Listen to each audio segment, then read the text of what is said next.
এই 7টি ইমানের মূল বিষয় নিয়ে এখন আমরা আলোচনা করব। 1 নম্বরে আল্লাহর উপর বিশ্বাস, 2 নম্বরে ফেরেশতার উপর বিশ্বাস, 3 নম্বরে আসমানি কিতাবের উপর বিশ্বাস, 4 নম্বরে নবী রাসূলের উপর বিশ্বাস, 5 নম্বরে আখিরাতের উপর বিশ্বাস, 6 নম্বরে তকদিরের উপর বিশ্বাস, 7 নম্বরে মৃত্যুর পর পুনরুত্থানের উপর বিশ্বাস। এই হলো ইমানের মূল 7টি বিষয়। এই 7টি বিষয় তোমরা মুখস্থ করবে এবং খাতায় লিখে রাখবে। 7টি বিষয় খাতায় তুলে নাও। আমি আবারও বলছি, ইমানের মূল বিষয় 7টি। 1 আল্লাহর উপর বিশ্বাস, 2 ফেরেশতার উপর ঈমান আনা, 3 আসমানি কিতাবের উপর ঈমান আনা, 4 নবী রাসূলগণের উপর ঈমান আনা, 5 আখিরাতের উপর ঈমান আনা, 6 তকদিরের উপর ঈমান আনা, 7 মৃত্যুর পর পুনরুত্থানের উপর ঈমান আনা। এই হলো ঈমানের মূল 7টি বিষয়।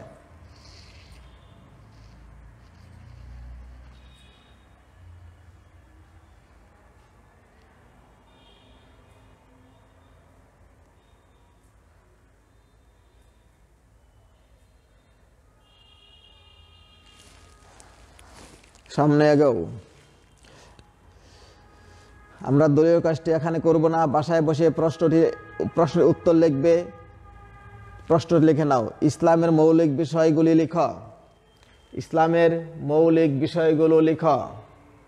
ইসলাম ইমানের যে 7টি মৌলিক বিষয়, এগুলি ইসলামের মৌলিক বিষয়। এগুলি তোমরা বাসায় বসে বসে লিখবে।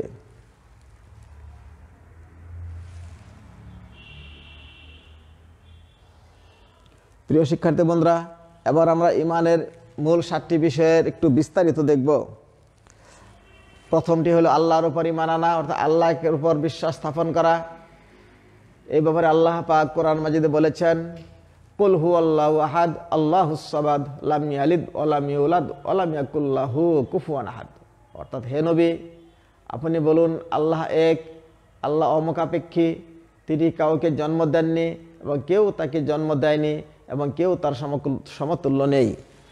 এই হলো আল্লাহর পরিচয়। এই আসমান জমিন যিনি সৃষ্টি করেছেন, আমাদেরকে যিনি সৃষ্টি করেছেন, আমাদের যে রিজিক দেন, হায়াত মউত দেন, তিনি হলেন আল্লাহ। আল্লাহর কোনো শরিক নেই, তিনি লা শারিক, তিনি এক ও অদ্বিতীয়। এই হলো আল্লাহর পরিচয়, সংক্ষিপ্ত পরিচয়। ইমানের 2 নম্বর বিষয় হইল ফেরেশতাকুলে বিশ্বাস। অর্থাৎ ফেরেশতাগণ মহান আল্লাহর এক বিশেষ সৃষ্টি। তারা নূরের তৈরি, তারা নারীও নন, পুরুষও নন, তারা পানাহার ও জৈবিক চাহিদা থেকে মুক্ত। তারা সব সময় আল্লাহ তাআলার ইবাদত ও হুকুম পালনে নিয়োজিত। তাদের প্রতি এরূপ বিশ্বাস রাখা ইমানের অন্তর্ভুক্ত। এই হলো ফেরেশতারা। ফেরেশতা হলো নূরের তৈরি। তারা ছেলেও নয়, পুরুষও নয়।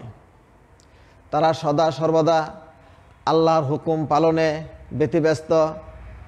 তাদের সংখ্যা আল্লাহ পাক ছাড়া কেউ বলতে পারবে না।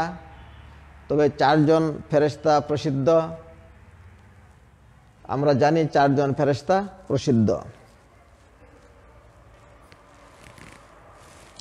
ইমানের 3য় নাম্বারটি হলো আসমানি কিতাবের উপর বিশ্বাস। আসমানি কিতাবসমূহ আল্লাহ তাআলার বাণী। এগুলোর মাধ্যমে আল্লাহ তাআলা মানুষকে নানা আদেশ নিষেধ বিধি বিধান প্রদান করেছেন। আল্লাহ তাআলা তার রাসূলগণের নিকট এসব কিতাব পাঠিয়েছেন। দুনিয়াতে সর্বমোট 104টি আসমানি কিতাব নাজিল করা হয়েছে। এ সমস্ত কিতাবের প্রতি বিশ্বাস স্থাপন করা আবশ্যক। আসমানি কিতাব অর্থাৎ 104খানা আসমানি কিতাব, 104খানার মধ্যে 4টি হলো প্রসিদ্ধ আর 100টি হলো ছোট কিতাব। এই 100টিকে সহিফা বলা হয়। এই আসমানি কিতাবগুলির উপর ঈমান আনতে হবে। 4 নম্বর নবী রাসূলের প্রতি বিশ্বাস। অর্থাৎ মানুষ মূর্খ ছিল, গুমরা ছিল, মানুষ কিছুই জানতো না, বুঝতো না। নবী রাসূলগণ এসে মানুষকে আলোর পথ দেখিয়েছে, হেদায়েতের পথ দেখিয়েছে, আলোর পথে নিয়ে এসেছে, আল্লাহর কথা বলেছে, আল্লাহর রাস্তা চিনিয়েছে। হ্যাঁ, মানব জাতির হৃদায়তের জন্য আল্লাহ তাআলা যুগে যুগে বহু নবী রাসূল প্রেরণ করেছেন। নবী রাসূলগণ ছিলেন আল্লাহ তাআলার মনোনীত বান্দা।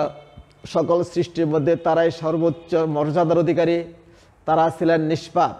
আল্লাহ তাআলার নির্দেশে তারা মানব জাতিকে মহান আল্লাহর পথে ডেকেছেন, সত্য ন্যায়ের পথ দেখিয়েছেন, ইহ ও পরকালীন শান্তি ও মুক্তির দিক নির্দেশনা প্রদান করেছেন।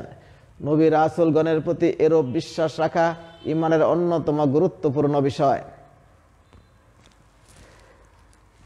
ঈমানের মূল 7টি বিষয়ের 4 নাম্বার হলো নবী রাসূলের প্রতি বিশ্বাস স্থাপন করতে হবে। অর্থাৎ নবী রাসূলরা তারা ছিলেন সৎ মানুষ। তারা মানুষদেরকে আল্লাহর পথে ডেকেছেন এবং সত্যের পথ দেখিয়েছেন। 5 নাম্বার হলো আখিরাতের প্রতি বিশ্বাস। আখিরাত শব্দের অর্থ হলো পরকাল, অর্থাৎ মৃত্যুর পরবর্তী জীবনকে বলে আখিরাত। মানুষ মরার পর তার কবর রাখা হবে, সেই কবর থেকে তার মৃত্যুর পর থেকে আখিরাতের জীবন শুরু হয়। আখিরাত হলো পরকাল, আখিরাতের জীবন চিরস্থায়ী। এই জীবনের শুরু আছে কিন্তু শেষ নেই। সেখানে মানুষকে দুনিয়ার জীবনের সকল কাজকর্মের হিসাব দিতে হবে। কবর, হাসর, মিজান, সিরাত, জান্নাত, জাহান্নাম ইত্যাদি আখিরাত জীবনের একটি পর্যায়। দুনিয়াতে ভালো কাজ করলে মানুষ জান্নাত লাভ করবে। ঈমান না আনলে, অসৎ কাজ করলে মানুষের স্থান হবে ভীষণ আযাবের স্থান জাহান্নাম। আখিরাতের প্রতি বিশ্বাস স্থাপন করা অপরিহার্য।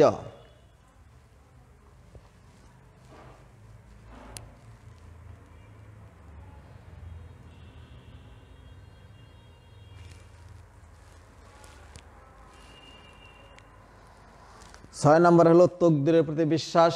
তকদির শব্দের অর্থ হলো নিয়তি বা ভাগ্য, অর্থাৎ আমাদের ভাগ্যে কি রয়েছে এটা আল্লাহ পাকই জানেন। আমরা যদি ভাগ্যক্রমে আমরা ভালো কিছু পেয়ে যাই তাহলে আল্লাহর শুকরিয়া আদায় করব। আর কখনো যদি হেরে যাই বা ঠকি তখন মন খারাপ করব না, বিরক্ত হব না, ধৈর্য ধারণ করব। তকদির অর্থ নির্ধারিত পরিমাণ, ভাগ্য বা নিয়তি। আল্লাহ তাআলা মানুষের তকদিরের নিয়ন্ত্রক। তিনি তকদিরের ভালো মন্দ নির্ধারণকারী। মানুষ যা চায় তা করতে পারে না, বরং মানুষ শুধু তার কাজের জন্য চেষ্টা সাধনা করবে। অতঃপর ফলাফলের জন্য আল্লাহ তাআলার উপর ভরসা করবে। চেষ্টা করার পরেও সফল না হলে হতাশ হওয়া যাবে না, আবার সফল হলে খুশিতে আত্মহারা হওয়া যাবে না, বরং ধৈর্য ধারণ করতে হবে ও কৃতজ্ঞতা আদায় করতে হবে। কারণ তকদিরের ভালো মন্দ একমাত্র আল্লাহর হাতে। মনে প্রাণে এরূপ বিশ্বাস স্থাপন করা অত্যন্ত গুরুত্বপূর্ণ বিষয়।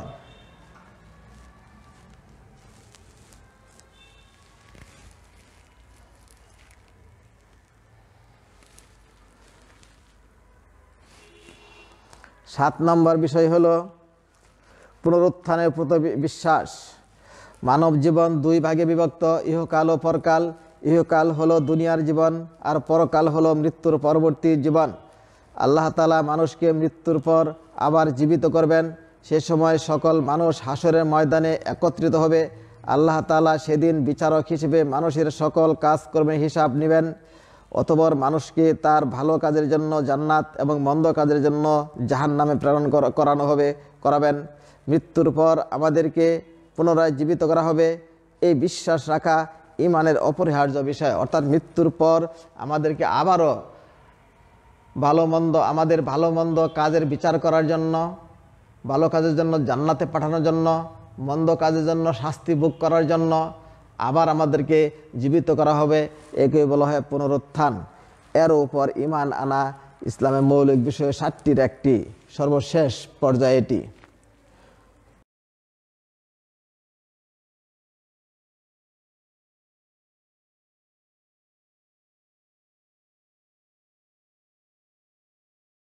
ভালো থেকো।